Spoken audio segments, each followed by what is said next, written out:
Hello everyone, welcome back to my channel Pediatric Tutorials. I'm Dr. Soumita Roy and today we are going to do the most important topic in pediatrics, that is history taking in pediatrics. So students, why is it so very important? Because be it UG or PG, it is mandatory for all of you to write down the history for your long case. Okay, so before starting, I would like to say a few words regarding history taking in pediatrics. That is, I have seen most of you are very familiar with the basic history taking format of medicine and surgery and so on, okay? But there are few different things in pediatrics. Students, please do not try to extrapolate your medicine history in pediatrics. There are certain points, certain different points in pediatrics which I am going to highlight, okay? So watch the video till end so that you do not miss a single point. Okay, so let's begin with first thing in history taking, as all of you are knowing, is right, it's patient particulars. Right, so this comprises of name of the patient, age, sex, religion, okay, address, date of admission, date of examination. This all of you are knowing, okay? But what's important, rather what's different or extra in pediatrics in patient particulars is name of the informant.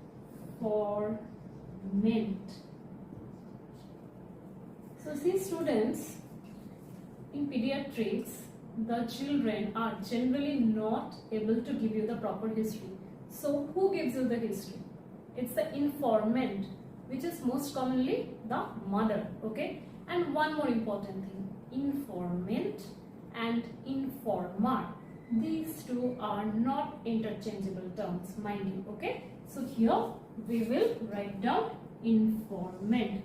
This is the only part in patient particular which is extra in pediatrics, okay? Clear? So do not miss it, okay? So next is, again all of you are knowing, that is chief complaint, okay? So there is nothing new in chief complaint. All of you are knowing that you should restrict it till maximum 3 or max to max 4, okay? Do not extend it to more than that, okay? So 3 chief complaints, write down 2, it's okay, but write it in chronological order, okay? So write down the major complaints, and one more thing which you are already knowing is you should write down the chief complaint in patient's language, right? Okay, next is, yes, once again you are knowing HOPI is history of present illness. Here you are going to elaborate the chief complaint in details, okay? This also more or less same, okay? Next in pediatrics we go for treatment history.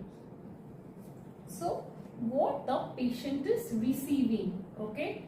But suppose if the patient is receiving IV ceftriaxone, suppose, do not say in exam that my patient is receiving IV ceftriaxone. No, what you should say is my patient is receiving some drugs in IV form, okay, like this, okay? Next, past history. So suppose here you can mention whether the child has suffered from similar illness in the past also, or if the child has suffered from any major illness which mandated the hospital admission before, okay? This here you can mention, okay? Next is, this is again different from other subjects. Here you need to mention the what? Birth history, okay? So in birth history this comprises of 3 parts, okay? Antenatal, natal and postnatal, okay? So antenatal means, yes, whether the mother, okay, first is what is the age of the mother, okay? Next is whether the mother suffered from any major illnesses or not when the child was in utero, okay, before birth, okay. Like here you can mention if the mother has suffered from any febrile illness with rash, this thing you have to mention, okay, or whether the mother had any history of hypertension of pregnancy or so on, okay. Next, very important thing is whether the mother received 2 doses of injection tetanus toxoid or not, and whether the mother received the IFA tablet and calcium tablets or not, okay. These are the things you need to mention in your antenatal history.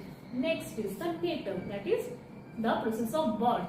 So here you need to mention the mode of delivery, okay, the place of delivery. Mode means you have to mention whether the child was born out of cesarean section or normal vaginal delivery, whether it was an institutional delivery or a home delivery, okay. These things you have to mention.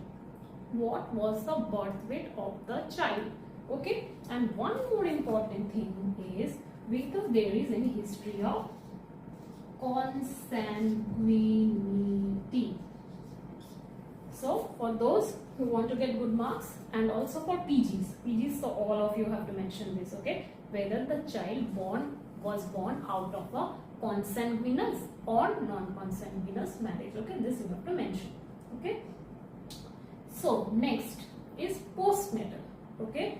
Acha, one more thing is what is it, a term baby or a preterm baby? This is also very important, okay. Next is the postnatal, whether the child immediately cried after birth or not, very important, okay. And also you have to mention whether there was any, whether the child suffered from any major illness just after birth which mandated any SNCU admission or not. If yes, you just need to mention, or you can just skip, okay. Next important point again is developmental history. Developmental history. This is, once again, you don't have developmental history in medicine or surgery. So this is divided into 4 parts. So what are the parts? One is gross motor, GM means gross motor, one is fine motor, one is language, and the other one is social, okay. So suppose it's a 1-year-old baby, suppose your case is a 1-year-old baby. So you need to mention in gross motor, you need to mention when your child developed neck holding, okay, whether the child developed neck holding at 3 months or not, whether your child, means your child, not what is the ideal thing, the child which has been given to you, okay. You need to also write that when the child could, your baby could sit with support, without support, these things you have to mention gross motor. So similarly in fine motor you have to mention the developmental milestones when your baby has achieved. This is particularly very important for neurological cases, very important in neurological cases, okay. But the other cases also you have to at least write, okay. Next is the DQ calculation. So I'll be having a separate session on that, students, don't worry, okay. Next, after developmental history comes the immunization history. So this is also, in other subjects you won't be having an immunization history. So the baby allotted to you in your case, whatever the child has received, whatever vaccines the child has received till date, okay, that you need to mention, okay, that my child, this baby has received BCG, OPV, hepatitis B at birth, and then this and so on, okay, till date. Suppose your baby is of 5 years of age, so at 5 years whether the child has received DPT booster or not. So you have to mention like this. And one more important thing you may mention to like is whether BCG scar is visible or not, okay, this particular thing you will mention, okay. Next important thing is dietary history or nutrition history, okay.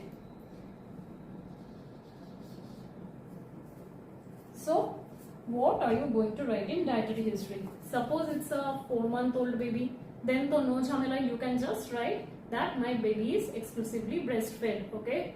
Or suppose it's a 8-month-old baby. So you will write that exclusively breastfed till 6 months of age.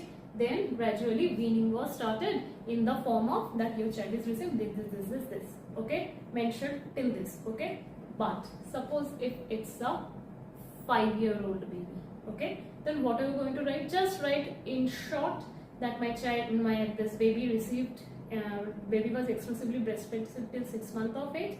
Then it was she or he was started on complementary feeds in the form of this. And right now, whatever your baby is having, you just tell. How will you say, students? 24 hours dietary recall method. So better to go for that. Go by that, okay? 24 hours dietary recall method. Okay. So what is that? You have read from your comment, I know. So whatever your baby has received in last 24 hours, just try to maintain a table, okay?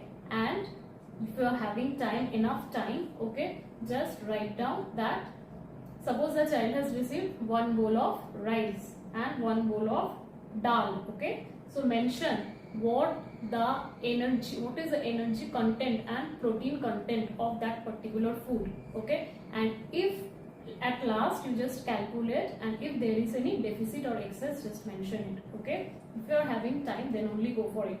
But in case, suppose your long case is a PEM, protein energy malnutrition, okay, that time, so definitely you have to detail the dietary history, okay? Next is so these are the few things which is exclusive for pediatrics. You don't have this, okay, in the other subjects, remember. Next is the family history. So in family history, what you are going to mention? Whether there is any similar illness running in the family or not. Suppose the child allotted to you is having convulsion, suppose. So you have to mention whether the parents are having similar episodes or not, okay? And one more important thing in pediatrics is whether the sibling is suffering from similar illness or not, okay?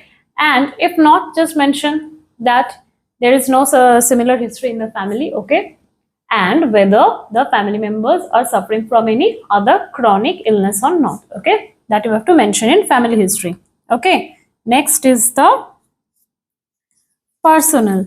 So basically in pediatrics, we generally do not mention personal history unless the child is above 7 years of age, okay? So if it's more than 7 years, you may mention personal history, and what to mention in personal is the bowel and bladder habit of the child, and if the child is having any significant allergy to some food or particular drugs, that you may mention, okay?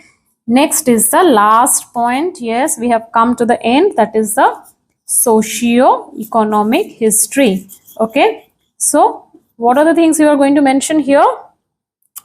So whether the child is staying in a pakka house or a kacha house, okay? Where from there fetching the water, I mean the source of water, okay? Is it from tube well or some tap water? They are having any permanent arrangement in their home for water, that you have to mention. And as per the Kuppuswamy scale that you are already knowing from your PSM classes, okay, to which socioeconomic status this child's family is belonging to, okay? This much you mention. So I think that's all for history taking in pediatrics. I know pediatrics history is a bit lengthy, so do not worry, just go through it, okay? You'll be able to write an exam, don't worry. And after history taking is the examination part, okay? I'll be having a separate session on that examination part, okay? So guess this was helpful, okay? So thank you for watching the video till end, and we'll be meeting soon again with a lot more important topic. Thank you.